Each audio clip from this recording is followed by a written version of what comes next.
Here are the learning objectives for this very quick review of the periodic table.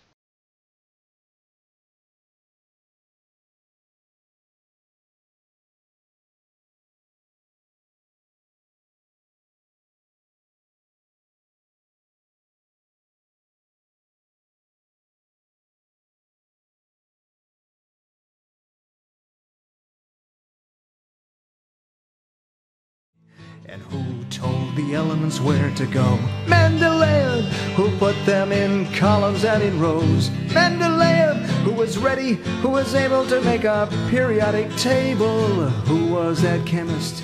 Mendeleev. The periodic table is one of the chemist's most valuable tools, and as such, we should know just a little bit about its development. The year was 1869. Two chemists, one a Russian by the name of Dmitry I. Mendeleev, sometimes pronounced Mendeleev, and a German by the name of Julius Lothar Meyer, independently, meaning they were not working together. They each came upon a scheme of arranging chemical elements based upon a repetition of properties they observed among the elements. The work of Mendeleev and Meyer should be considered complementary. That is, each man contributed something to our early understanding of the periodic table that we would not have had if only one of the men had been doing the work. Meyer, he gave us the first periodic law.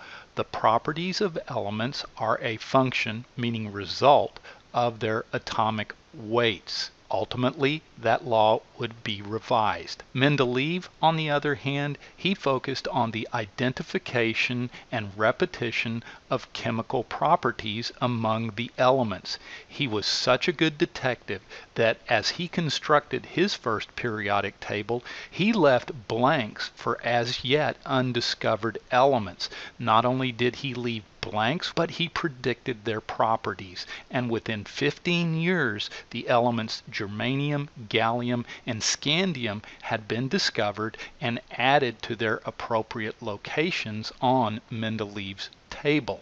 Now, the original periodic law stated by Meyer asserted that the properties of elements are a periodic function of their atomic weights. If true, this would necessitate certain so-called pair reversals on the periodic table. For example, the positions of cobalt and nickel would be reversed, as would the positions of tellurium and iodine. However, the most interesting pair reversal would have been that of argon and potassium.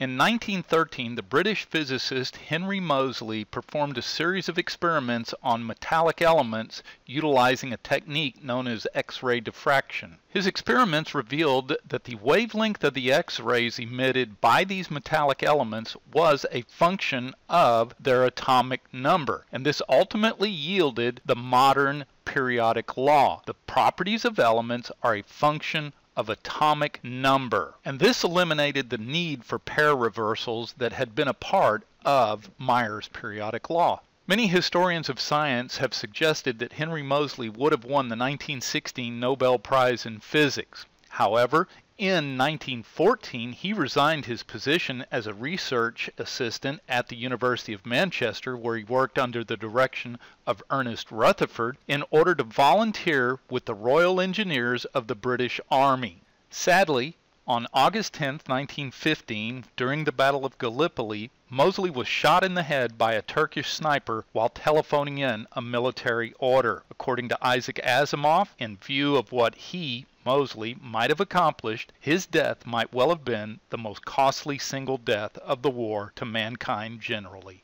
To conclude this video, we need to review some terminology associated with the periodic table and to reacquaint ourselves with a landmark and some special group names. The two terms with which we need to refamiliarize ourselves are groups and periods. A group, also known as a family, is a vertical column of elements on the periodic table. A period, on the other hand, is a horizontal row.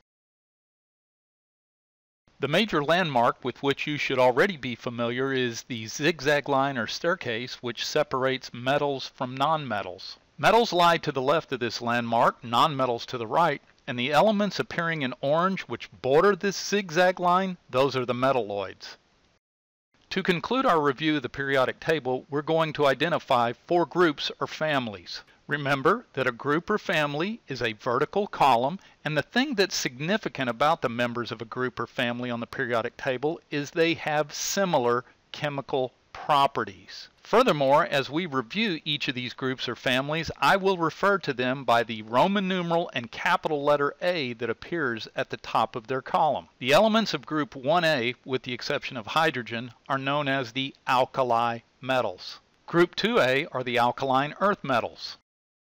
Group 7A are the halogens, halogen being Greek for salt former, and the elements of Group 8A are known as the noble or inert gases. This concludes our review of the periodic table.